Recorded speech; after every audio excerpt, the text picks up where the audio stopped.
Telugu audio Bible యెహోషువ గ్రంథము 12వ అధ్యాయము. ఇశ్రాయేలీలు యోర్దానుకు తూర్పుగా అవతలనున్న అర్నోను లోయ మొదలుకొని హెర్మోను కొండ వరకు తూర్పునందలి మైదానమంతటిలో హతము చేసి వారి దేశములను స్వాధీనపరుచుకొనిన రాజులు ఎవరనగా అమోరీయుల రాజైన సీహోను. అతడు హెష్బోనులో నివసించి అర్నోను ఏటి తీరమునందలి అరోయేరు నుండి అనగా ఆ ఏటిలోయ నడుమ నుండి గిలాదు అర్ధభాగమును, అమ్మోనీయులకు సరిహద్దుగానున్న ఎబ్బోకు ఏటిలోయ వరకును, తూర్పు దిక్కున కిన్నెరెతు సముద్రము వరకును, తూర్పు దిక్కున బెత్యేషిమోతు మార్గమున ఉప్పు సముద్రముగానున్న అరాబా సముద్రము వరకును, దక్షిణ దిక్కున పిస్కా కొండ చర్యల దిగువనున్న మైదానము వరకును ఏలినవాడు.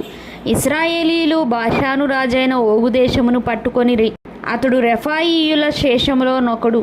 అతడు అష్తారోతులోను ఎద్రెయిలోను నివసించి గెషూరీయుల యొక్కయు మయకాతీయుల యొక్కయు సరిహద్దు వరకు బాషాను అంతటిలోను సల్కాలోను హెర్మోనులోను హెష్బోను రాజైన సీహోను సరిహద్దు వరకు గిలాదు అర్ధభాగంలోనూ రాజ్యమేలినవాడు. యెహోవా సేవకుడైన మోషేయు ఇశ్రాయేలీయులను వారిని హతము చేసి యెహోవా సేవకుడైన మోషే రూబేనీయులకును గాదీయులకును మనష్షే అర్ధగోత్రపు వారికిని స్వాస్థ్యముగా దానినిచ్చెను. యోర్దానుకు అవతల అనగా పడమటి దిక్కున లెబానోను లోయలోని బయల్గాదు మొదలుకొని సేయీరు వరకు నుండు హాలాకు కొండ వరకు యెహోషువాయు ఇశ్రాయేలీయులను జయించిన దేశపు రాజులు వీరు. యెహోషువ దానిని ఇశ్రాయేలీయులకు వారి గోత్రముల వారి చొప్పున స్వాస్థ్యముగా ఇచ్చెను. మన్యములోను లోయలోను షెఫేలా ప్రదేశంలోను చర్యల ప్రదేశములలోను అరణ్యములోను దక్షిణ దేశములోను ఉండిన హిత్తీయులు, అమోరీయులు, కనానీయులు, పెరెజ్జీలు, హివ్వీయులు, ఎబూసీయులను వారి రాజులను ఇశ్రాయేలీయులు పట్టుకొనిరి.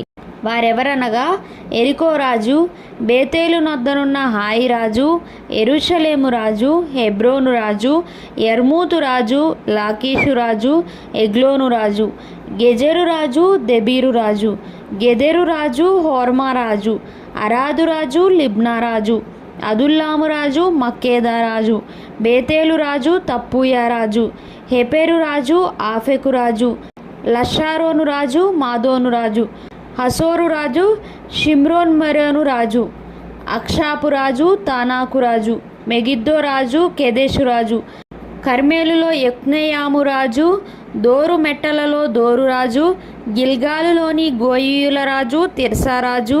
ఆ రాజులందరి సంఖ్య 31.